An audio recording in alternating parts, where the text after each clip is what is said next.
हाँ ठीक है।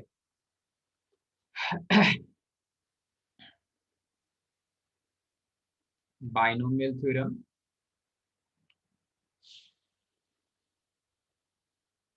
ओके, बाइनोमियल थ्योरम, ठीक है भाई। इसमें एक्सरसाइज 9.2 जो कि किस चीज पे बेस्ड था, मोस्टली मैंने आपको क्वेश्चंस दिए थे related to coefficient of X raise to the power R, ठीक है। जीरो हो सकता है या फिर कोई भी गिवन नंबर आ सकता है, ठीक है। तो 9.2 में मैंने आपको होमवर्क एक्सरसाइज के वही क्वेश्चंस दिए थे जिसमें those the questions were related to coefficient of X raise to the power R वाली, ठीक है। तो डाउट्स कौन कौन से हैं भाई? क्वेश्चन 7 में Question डाउट है। number 6. क्वेश्चन नंबर 6 में डाउट है। 7th and 10th। 6, हाँ, 7th seventh one। and 10th and Tenth one. 8th one, ठीक है। एंड तो 8th वन, आंसर मैच नहीं हो रहा है सर। किसका आंसर मैच नहीं हो रहा है? ऑप्शंस मतलब सर एक स्टेप में जाके अटक रहे हैं। चलो ठीक है। फर्दर सॉल्व नहीं हो रहा है। सो क्वेश्चन नंबर 6 से शुरू करते हैं। क्वेश्चन नंबर 6 से शुरू करते हैं। क्वेश्चन नंबर 6 में देखो, ये सारे ऐसे क्वेश्चंस है ना जिसमें आपको हमेशा जो पहला वाला ट्राई है, मतलब जो पहला स्टेप है वो आपको हमेशा पता चल जाएगा कि पहले स्टेप में क्या करना है, ठीक है। अच्छी चीज है बाइनोमियल थ्योरम के क्वेश्चंस के लिए, बहुत हद तक आपको पहला स्टेप पता चल जाता है। उसमें कैलकुलेशन का खेल है, कितने अच्छे से आप कैलकुलेशंस अरेंज कर सकते हो, ठीक है। तो इसमें बोल रहा है कि आर की वैल्यू एन से बड़ी है। क्वेश्चन नंबर 6 में बोल रहा है R is greater than 1 and n is greater than 2, ठीक है। Be two integers, suppose L, M and R coefficients of 3rth term। अच्छा, so L को बोल रहा है कि ये कोफिशिएंट है 3rth टर्म का, और M को बोल रहा है ये कोफिशिएंट है R प्लस 2th टर्म का, R प्लस 2th टर्म का, ठीक है। किस चीज के एक्सपेंशन में भाई? किसी का तो ऑडियो ऑन है, प्रज्वल अब बेटा ऑडियो ऑफ कर ले। हाँ, L है कोफिशिएंट 3rth टर्म का, और M है coefficient R plus 2th term का, ठीक है। बाइनोमियल एक्सपेंशन किस चीज का भाई? 2n टाइम्स ऑफ है, ठीक है। Binomial expansion of 2n times of 1 plus X raise to the power 2n minus 1। अच्छा, 1 plus X raise to the power 2n minus 1, और एक चीज गिवन है। अच्छा, तो इसके बाइनोमियल एक्सपेंशन का 3rth टर्म है L और R प्लस 2th टर्म है M, ठीक है। चलो इसको एक्सपैंड कर लेंगे हम, फाइन। उसके बाद बोल रहा है कि R plus 2 times of L, ये वाली चीज भी गिवन, और इसी पे खेलना है, इसी पे इक्वेशंस बनाने हैं। तो आ जाते हैं नेक्स्ट वाले पार्ट पर। हाँ, ये बोल रहा है R प्लस 2th नहीं, R plus 2 times of capital L is equals to 3R times of capital M। तो n की वैल्यू पूछ रहा है, ठीक है। अच्छा भाई, सो 3rth टर्म सबसे पहले आपने निकाला होगा इसके लिए, ठीक है। तो 3rth टर्म पहले फाइंड कर लेते हैं। 3rth टर्म क्या हो जाएगा निश्चित, बोल तो। इसके एक्सपेंशन में 3rth टर्म क्या हो जाएगा? T3R minus T3R minus R minus 1. हाँ, T3R माइनस 1, बिल्कुल सही, सही बोल रहा है अथर्व ये। T3R minus 1 plus 1।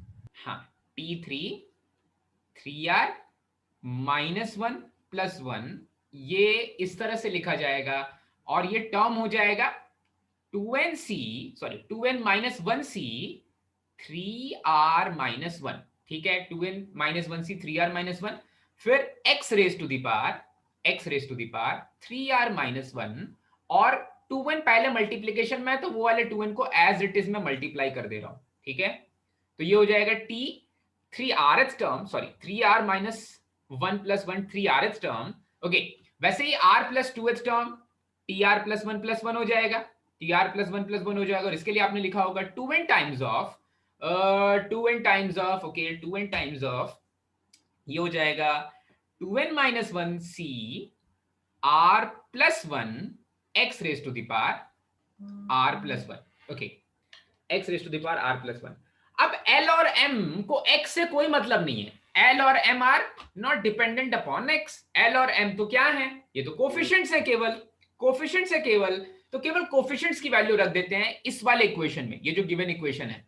तो यहां पर आ जा रहा है r plus 2 multiplied by L, r plus 2 multiplied by L, किधर L, कौन है L, कौन है L है ये वाली चीज, ये वाली पूरी चीज, ठीक है। चलो भाई, तो L की वैल्यू रख देते हैं 2n times of 2n minus 1c 3r minus 1 is equals to 3r times of 2n minus 1c 2n minus 1c r plus 1 multiplied by 3r। ये वाला 3r को मल्टीप्लाई नहीं किया था, नहीं मल्टीप्लाई कर दिया था, तो 2n बस बच गया, ठीक है, multiplied bye 2 times of n। ठीक है, ध्यान से देखो भाई, मैंने 3r ये ऊपर वाले 3r को मल्टीप्लाई किया है, ये वाले 3r को मल्टीप्लाई कर दिया ये वाले पूरे कोफिशिएंट से, यही वाली वैल्यू मेरी m है, ठीक है। चमका भाई सभी को? तो ये वाली चीज यहां तक तो सभी ने ट्राई की होगी, यहां तक तो सभी ने सॉल्व किया होगा। ये वाले r प्लस 2 से मल्टीप्लाई कर दिया। अच्छा, अब यहां से एक इक्वेशन है, दो वेरिएबल है, तो हो सकता है कि ये इक्वेशन में इंटीग्रल वैल्यूज आ जाए और फिर बोला जाए कि हाँ भाई ये integral values so and so हो सकती हैं, इसलिए n की वैल्यू अच्छा n को r के टर्म्स में निकालना है, हाँ तब तो एक इक्वेशन है और दो वेरिएबल है तो बात बन जाएगी। तो इस r प्लस 2 को मैं एज इट इज रख रहा हूं, 2 मल्टीप्लाइड बाय n को एज इट इज रख रहा हूं। मैंने लिखा factorial 2n minus 1 divided by, इसको एक्सपैंड कर दिया, factorial 2n minus 1 divided by factorial 2n minus 3r multiplied by factorial 3r minus 1, ठीक है, इज इक्वल्स टू, यहां पर आया 3r मल्टीप्लाइड बाय फैक्टो, फिर से 2n आएगा, फैक्टोरियल 2n माइनस 1 भी आएगा और यहां पर आएगा factorial 2n minus r minus 2n minus r minus 2 multiplied by factorial r plus +1। Okay, ठीक है, हाँ भाई कुछ ऐसा बन रहा है, ठीक है, आगे बढ़ते हैं, देखते हैं ये कौन सा फॉर्म दे रहा है हमें।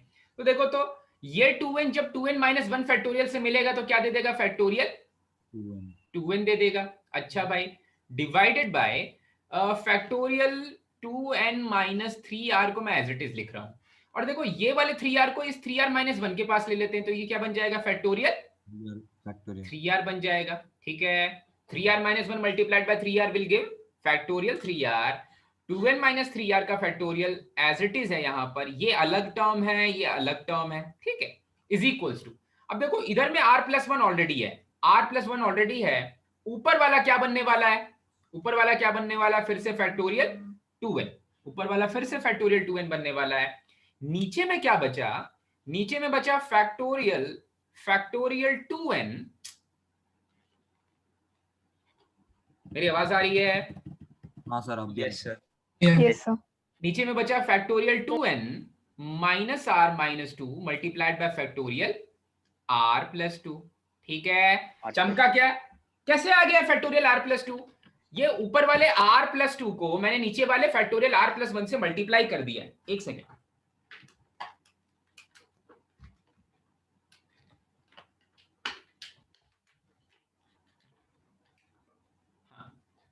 कैसे आ गया नीचे r प्लस 2 भाई, देखो तो LHS साइड में न्यूमरेटर में जो r प्लस 2 है उसको RHS साइड के डिनोमिनेटर के फैक्टोरियल r प्लस 1 से मल्टीप्लाई कर दिया तो फैक्टोरियल r प्लस 2 आ गया। अब जो आपका LHS है भाई, अच्छे से देखो LHS को, अनिशा बोल, तो LHS को अगर मैं कॉम्बिनेट्रिक्स के फॉर्म में लिखूं तो क्या लिख सकता हूं,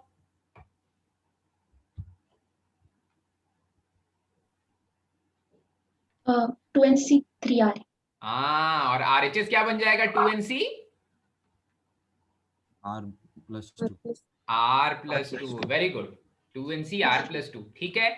जब ऐसी चीज होती है तो मैं क्या बोल सकता हूं कि 3r की वैल्यू r प्लस 2 के बराबर है, पर यहां से n को r के टर्म्स में आप नहीं निकाल पाओगे, यहां से मजा नहीं आएगा भाई, यहां से n को r के टर्म्स में नहीं निकाल पाओगे, तो ये वाला केस नहीं लेना है। तो और एक केस हो सकता है, मुझे n और r के बीच में रिलेशन निकालना है, तो मैं इसको कैसे लिख लूं भाई, कैसे लिख लें इसको,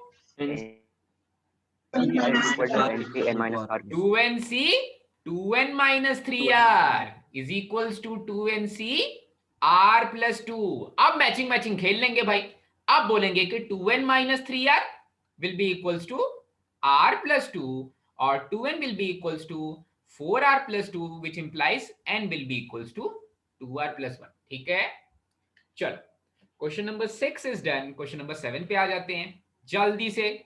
काफी आसान क्वेश्चन था भाई, काफी आसान क्वेश्चन था, बस सॉल्व करते जाना था। किसने किसने ट्राई कर लिया था पहले से? अवधूत हो गया था सर वो क्या? लास्ट को सर मैंने ट्राई किया था, लेकिन उस ऊपर वाले स्टेप में वो 2n और फैक्टोरियल 2n मैंने हाँ सर मैंने भी कैंसिल Yes, किया। sir.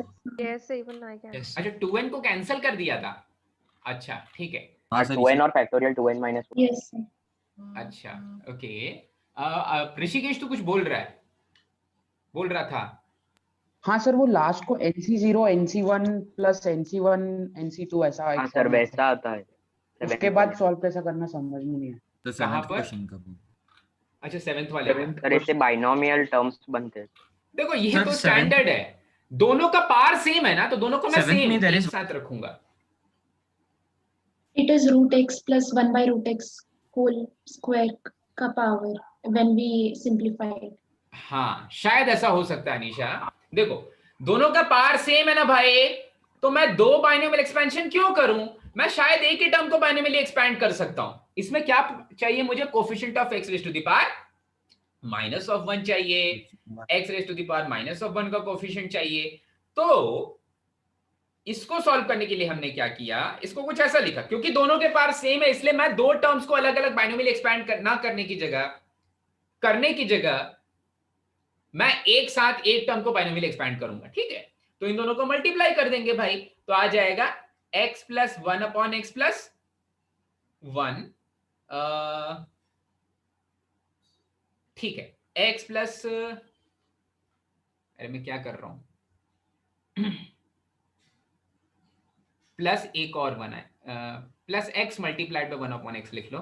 ठीक है, raise to the power n, पार कॉमन हो जाएगा। ठीक है, पार तो कॉमन है, तो whole raise to the power n ले लिया और अंदर वाले टर्म्स को मल्टीप्लाई कर दिया। अच्छा भाई ठीक है, तो ये x से x कैंसिल हो गया, तो ये बन गया x + 1/x + 2।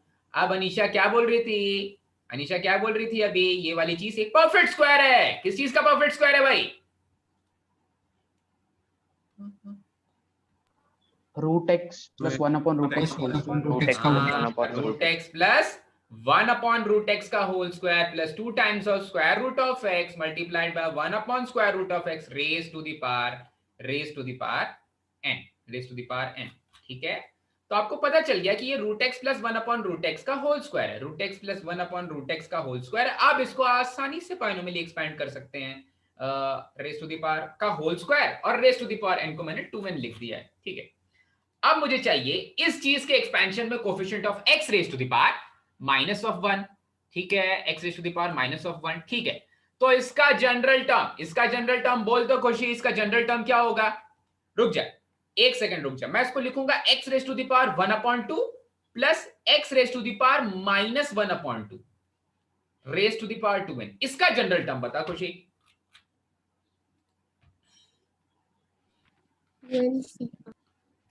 2NCR into x raised to half into 2n minus r. Half into 2, अच्छा हाँ 2n minus r divided by 2। ठीक है, into x raise to the power Minus r by 2. -r/2। ठीक है, बिल्कुल सही। चल, तो x का अब इफेक्टिव पावर ले लेते हैं यहां पर भाई। x का इफेक्टिव पावर हो जाएगा 2NCR को एज इट इज लिख लिया, 2NCR को एज इट इज लिख लिया, और x का जो इफेक्टिव पावर हो जाएगा वो हो जाएगा x raise to the power 2n minus r divided by 2। ठीक है, ऐसा कुछ हो जाएगा। अगर आप इसको सिंप्लीफाई करोगे तो ये बनेगा 2NCR x raise to the power, देखो तो 2n माइनस 2r/2 मतलब n माइनस r। ठीक है, x raise to the power n minus r coefficient of 1/x, ये भी n और r के टर्म्स में आएगा। ठीक है, तो अभी के लिए अब कोफिशिएंट ऑफ 1/x की बात हो रही है, तो कौन सा मसाला ले लें भाई? n माइनस r वाला मसाला ले लेंगे। ठीक है, क्लियर हो रहा है ना भाई सभी को? n माइनस r की वैल्यू क्या हो जाएगी? Yes sir n minus r will be equals to -1। ठीक है, इसका मतलब r क्या है? This implies that r is n equal plus two n plus 1 n+1। तो जब आप r की वैल्यू n+1 रखोगे तो वो वही तो coefficient of x raised to the power -1 हो जाएगा, ठीक है। देयरफॉर कोफिशिएंट क्या हो जाएगा, कोएफ हो जाएगा 2nc n+1, या फिर 2nc n+1 को हो सकता है आंसर में लिखा होगा 2nc n-1 भी, क्योंकि दोनों बराबर ही होते हैं भाई। ये राज की बात पता थी क्या? राज की बात तेरे को पता थी श्रेया? 2nc n+1 और 2nc n-1 बराबर होते हैं? सर नहीं पता थी ना। अच्छा सानिका बता तो 2nc n+1 और नहीं 2nc सर। n-1 क्यों बराबर होते हैं? So we can write it as 2nc 2n minus n minus 1 हाँ, number of क्योंकि selections 2nc n+1 is 2nc 2n minus of n+1, ठीक है। ये c नहीं है, ये ब्रैकेट्स हैं, ठीक है, और ये c है, तो यही वाली चीज बराबर होती है 2nc n-1 के। कौन सा फॉर्मूला यूज किया? ncr is equals to nc n-r।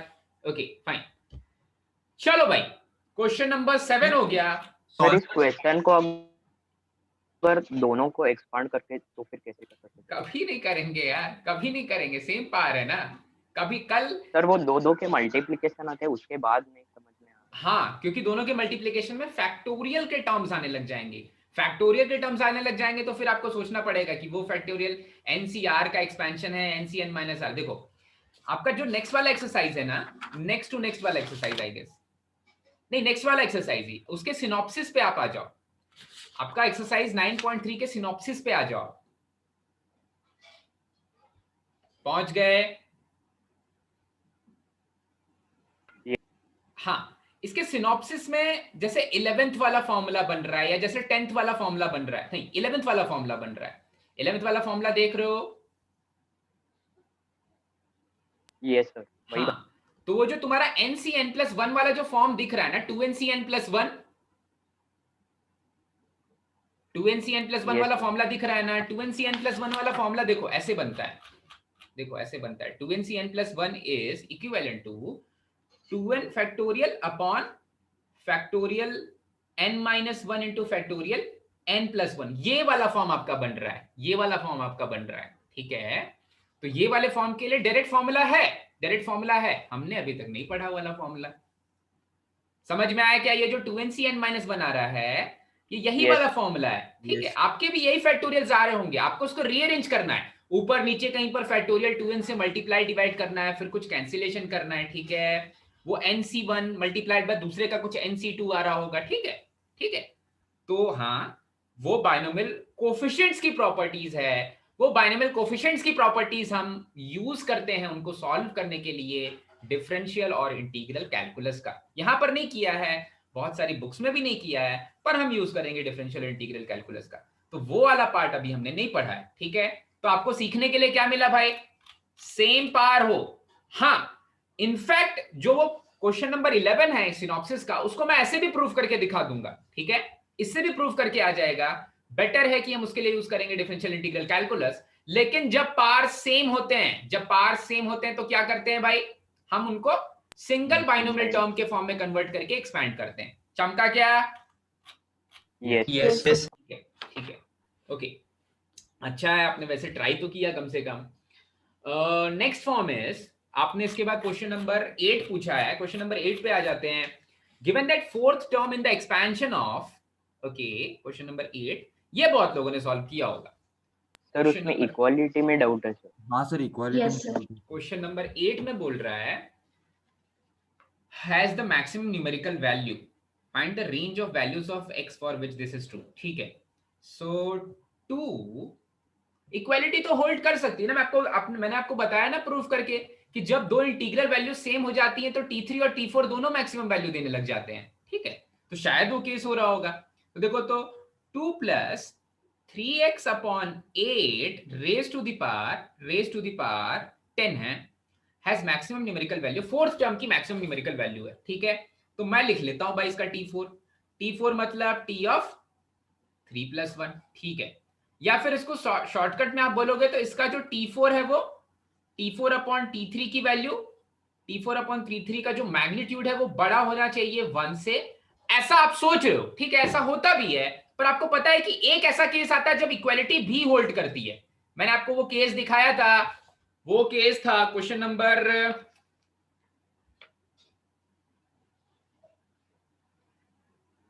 कौन से क्वेश्चन में था, 8। जब इंटीग्रल वैल्यू देता है ना, जब ऐसा आया होगा, सैंडविच बन गया होगा, एक इंटीग्रल वैल्यू से दूसरे इंटीग्रल वैल्यू के बीच में आ जा रहा था, तो हमने दोनों इंटीग्रल वैल्यूज ले ली थी। याद आया क्या? T4 और T5 टर्म दोनों बराबर हो जा रहे थे, ठीक है। तो ऐसा होता है कि जो न्यूमेरिकली ग्रेटेस्ट टर्म है, या तो वो दोनों वो अपने बाद वाले टर्म और अपने पहले वाले टर्म दोनों से बड़ा होता है, या फिर ज्यादा से ज्यादा क्या हो सकता है, वो उनके बराबर हो सकता है। उनके इक्वल होने वाला केस कौन सा था भाई? वो हमने किया था question number 8 of in class exercise में, ठीक है। फिर से सुनो, अभी आपके पास 3 टर्म्स रहेंगे, आपको बोल रहा है कि T4 सबसे बड़ा टर्म है, T4 सबसे बड़ा है भाई, तो आप बोलोगे सर T4 T3 से भी बड़ा होगा क्या? T4 T5 से भी बड़ा होगा क्या? बिल्कुल, T4 T3 से भी बड़ा होगा, T4 T5 से भी बड़ा होगा, ठीक है। पर मैंने आपको बताया था कि जब आप सॉल्व करते हो,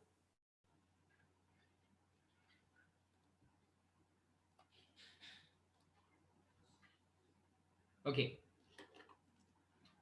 फिर से एक बार रिपीट करते हैं भाई।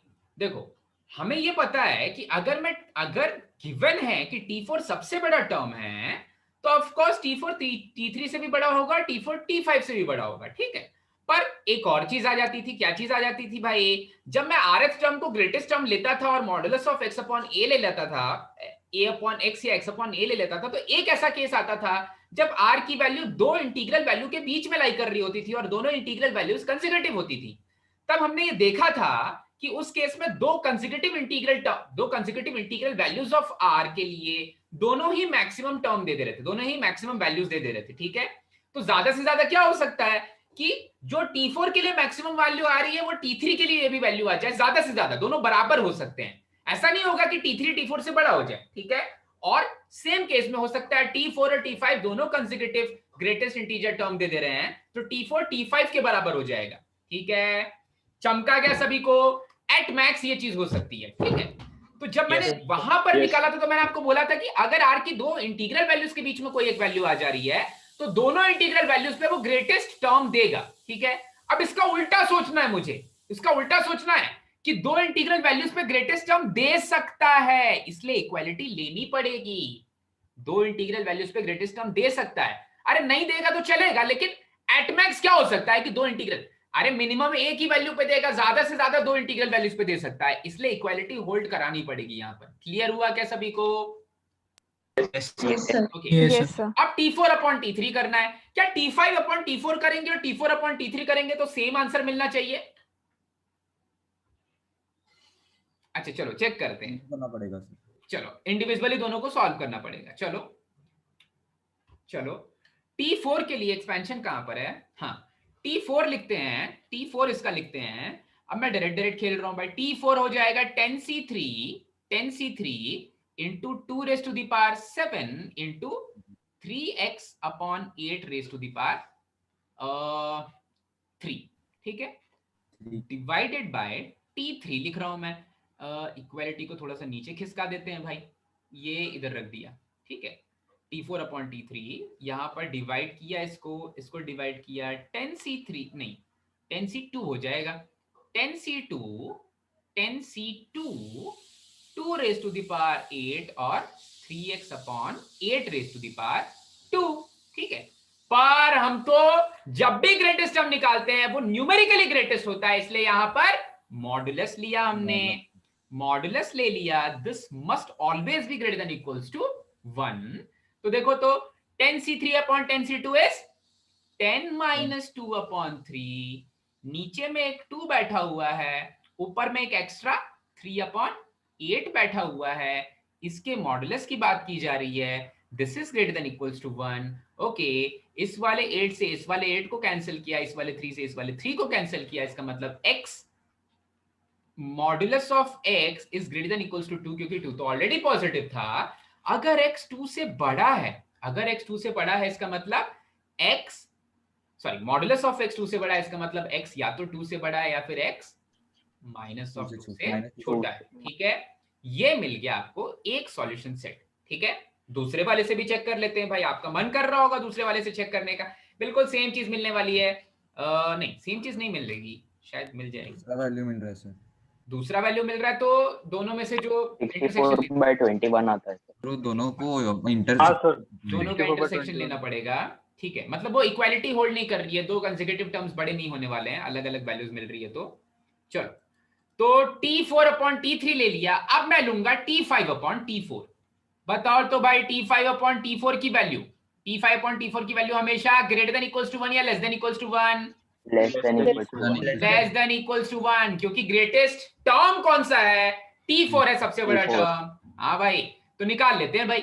यहां पर T5 के लिए 10C4 पहला था 2⁶, 3x/8⁴ divided by 10C3 2�7, 3x/8⁵ इसका magnitude must always be less equals to 1। ठीक है, फिर से 10C4/10C3, आप जिससे पूछूंगा वो बताएगा। 10C4/10C3, बोल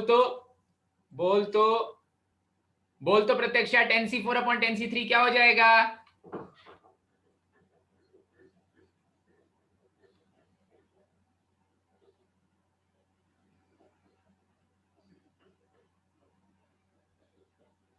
पार्थ बोल दे बेटा, 10C4/10C3 क्या हो जाएगा?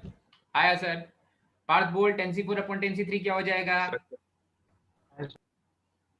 10C3 into 2�7 into 3x/8 into raised to 3। Partha नहीं था क्या उस समय क्लास में? ठीक है ठीक है, प्रज्वल बोल तो 10C4/10C3 क्या हो जाएगा बेटा? सर 7/3 है। 7/3 आएगा, वो हो जाएगा 10 - 3/4। ठीक है, मल्टीप्लाइड बाय नीचे में एक 2 और ऊपर में एक 3x/8। इसका magnitude is less than equals to, very good, इसका magnitude is less than equals to 1।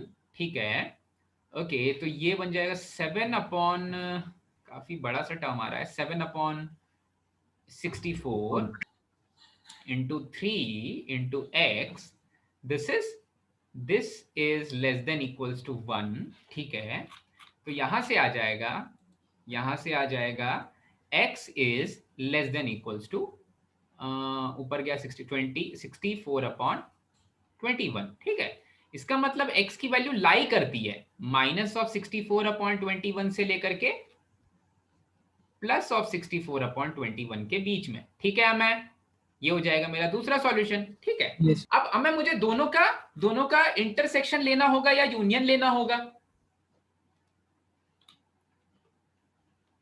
Intersection लेना। बिल्कुल सही, क्योंकि दो अलग अलग केसेस बन गए हैं, तो दोनों का इंटरसेक्शन लेना होगा, ओके। तो इसके लिए एक रियल नंबर लाइन स्केच कर लेते हैं भाई। ये हो गई मेरी रियल नंबर लाइन। पहले वाले का सॉल्यूशन सेट लिख रहा हूं भाई। तो पहले वाले में -2 इधर बैठा हुआ था और +2 इधर बैठा हुआ था। सो -2 को इंक्लूड करके उससे छोटी सारी की सारी वैल्यू सेटिंग कर रहा था, +2 को इंक्लूड करके उससे बड़ी सारी की सारी वैल्यू सेटिंग कर रहा था। ये मेरा था पहला वाला सॉल्यूशन सेट। अच्छा, दूसरे वाले सॉल्यूशन सेट की बात करते हैं। तो ये जो 24/61 है, ये कहीं ना कहीं 24 3 63, 3 से थोड़ी सी बड़ी वैल्यू है, थोड़ी सी एकदम छोटी सी बड़ी वैल्यू है 3 से। ठीक है, तो कहां पर है भाई? ये मैं 2 के राइट में होगा, ये वाला पार्ट होगा, 64/21, और मैं इसको ब्लू से कर देता हूं। ये वाला पार्ट होगा 64/21 और इधर में होगा -64/21। ठीक है, दूसरे वाले सॉल्यूशन सेट के लिए क्या करना पड़ेगा? मैं 64 पे क्लोज डॉट या ओपन डॉट? सर ऐसा स्क्वायर ब्रैकेट है। हाँ, स्क्वायर ब्रैकेट मतलब क्लोज डॉट आ जाएगा भाई। अच्छा भाई, इधर बंद किया, इधर बंद किया, और क्या कर दें भाई? और क्या कर दें? जोड़ देंगे दोनों। जोड़ देंगे दोनों को तो सॉल्यूशन सेट क्या आ जाएगा? सॉल्यूशन सेट आ जाएगा। हाँ भाई रुक जा, हमें कोई बोलने दे, हमें बोल दे तो सॉल्यूशन सेट क्या आ जाएगा? सर -64/21 से लेकर +64। हाँ यूनियन। ऐसा नहीं है यार, +64 नहीं होगा, मैं कुछ निकाल दिए जाएंगे। -2 से +2 के बीच में थोड़ी ना कोई वैल्यू आएगी। हाँ ठीक सर, है वो सिर्फ ऊपर की लाइन देखी सर। चल ठीक है, चमका भाई सभी को? यस समझ में आ गया एकदम अच्छे से? ठीक है, तो इक्वालिटी लेनी है, वहां पर इक्वालिटी नहीं लिया क्या? नहीं लिया था। लेना है। Okay fine. So this was question number 8। किसी को कोई डाउट इसमें भाई? किसी को कोई डाउट? बढ़ जाए आगे। यस चलो क्वेश्चन नंबर 8 के बाद क्वेश्चन नंबर 10 केवल इसलिए टफ लग रहा है क्या? क्योंकि उसमें ट्रिग्नोमेट्री का उपयोग हुआ है। क्वेश्चन नंबर 10 काफी इंटरेस्टिंग क्वेश्चन। ट्रिग्नोमेट्री आ गई, ट्रिग्नोमेट्री आ गई इसलिए छोड़ दिया क्या? नहीं सर, कर लिया थर, कर लिया क्या तूने? डाउट है सर, मतलब वो आ रहा नहीं आगे का अच्छा, सॉल्यूशन। आ नहीं रहा है, ठीक है। The greatest value of the term. अच्छा हो गया निशा तुझे से? सर वो sin थीटा cos थीटा का ग्रेटेस्ट वैल्यू 1/2 वो लेना है ना? हाँ यस सर। हाँ One. 2 sin थीटा का 2 sin थीटा बना करके 2 sin थीटा की ग्रेटेस्ट वैल्यू 1, तो नीचे 2 बनाना पड़ेगा, 1/2 लेना। सही। The greatest value of the term independent of x in the expansion of, मैं sin के लिए s लिख रहा हूं, cos के लिए c लिख रहा हूं, ठीक है? तो यह है x times of sin theta plus x inverse times of cosine theta raise to the power 10 where alpha belongs to any real value. Alpha can take any real value जो sin और cosine की है values है। उनकी values तो -1 से +1 के बीच में लाई कर रही है, लेकिन उनके अंदर का जो एंगल है वो कोई भी रियल वैल्यू ले सकता है भाई। टर्म इंडिपेंडेंट ऑफ x पे खेलना है। अच्छा ठीक है, तो मैं मान लेता हूं कि rth टर्म, r+1th टर्म जो है वो इंडिपेंडेंट ऑफ x है, तो हो जाएगा 10cr first term that is x sin raise to the power 10 - r second term that is x inverse cos raise to the power r। ठीक है, expand कर दिया सिंपली। एक्सपैंड करने के बाद मैंने कुछ ऐसा ले लिया, ये वाली चीज को, हाँ ये वाली चीज को कुछ ऐसा ले लिया, 10cr x raise to the power. देखो x का आपको जो पावर है उसको 0 से इक्वेट करना है, क्योंकि वो टर्म इंडिपेंडेंट ऑफ x होने वाला है। तो आपको sin raise to the power 10 - r और cosine raise to the power r से कोई मतलब नहीं है। आप केवल x raise to the power 10 - r और x raise to the power -r पे कंसंट्रेट करो। ठीक है, इन दोनों पे कंसंट्रेट करते हैं, तो ये हो जाएगा 10cr। अच्छा मधुरा बता तो यहाँ पर इफेक्टिव पावर ऑफ x क्या आ जाएगा बेटा?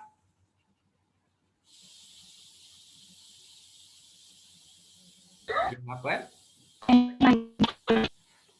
हाँ एक बार फिर से बोल दे, x raise to the power 10 आ जाएगा। आ जाएगा क्या?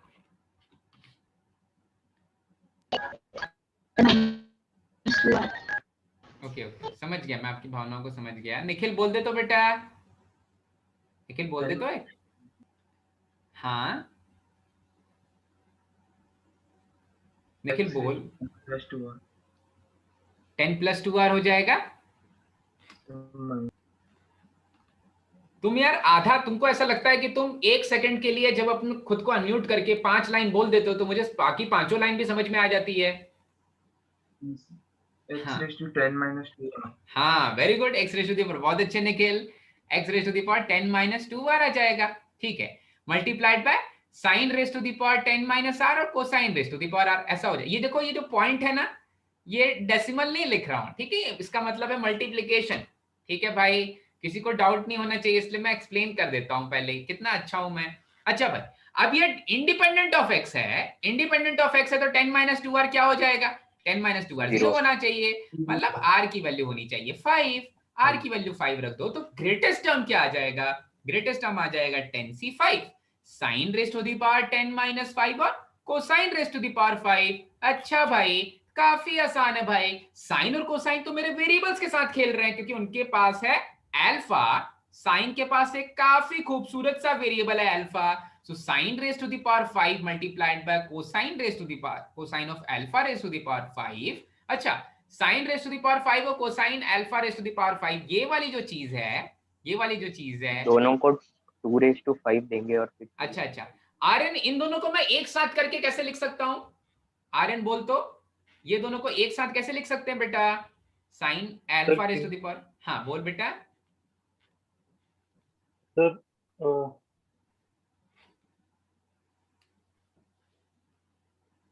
कोई बात नहीं, ट्राई कर, थोड़ा मुश्किल है, MIT के एग्जाम में आएगा, माइट भी, ठीक है ऋषिकेश, मुश्किल लग रहा है ना? Sine alpha multi raise to the power 5 multiplied by cosine alpha raise to the power 5 एक साथ कैसे लिखें? ये तो चैलेंजिंग चीज है इस क्वेश्चन की, ठीक है।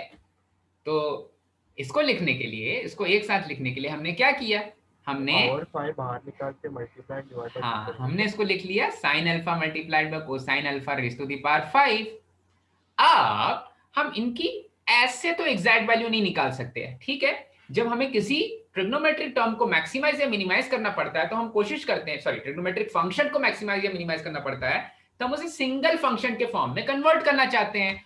और सभी को पता है भाई, सभी को, एलियंस को भी पता है भाई, गीता में लिखा है, कौन सी चीज गीता में लिखी है भाई, कि साइन अल्फा और कोसाइन अल्फा जब साथ साथ आते हैं तो किधर चले जाते हैं भाई? साइन ऑफ 2 अल्फा में चले जाते हैं, divided by 2 raise to the power 5, ऐसा कुछ है। और साइन 2 अल्फा की अल्फा बिलोंग्स टू आर है। साइन अल्फा, साइन 2 अल्फा, अरे साइन, अरे यासर बोल तो, साइन 2 अल्फा की मिनिमम, अरे मैक्सिमम वैल्यू की बात हो रही है। साइन 2 अल्फा की मैक्सिमम वैल्यू क्या होगी भाई? साइन के अंदर कुछ भी रखो, उसकी मैक्सिमम वैल्यू 1। हाँ बिल्कुल सही, 1 हो जाती है, ठीक है, वेरी गुड। तो ये हो जाएगा 10c5, ऋषिकेश कहाँ भाग गया? चल ठीक है, 10c5 1/2 race to the power 5, ठीक है, ऐसा हो जाएगा। अब इसकी वैल्यू निकालो चाहे नहीं निकालो, 10c5 में 10 7 मल्टीप्लाई कर दो, नीचे में 32 से डिवाइड कर दो और 5 4 3 2 1 कर दो भाई, ठीक है, चमक गया होगा आपको। तो यही था हमारा दूसरा एक्सरसाइज, ठीक है। ये चल yes Yes, sir. Yes sir. Okay, अब हम कुछ एक्स्ट्रा क्वेश्चन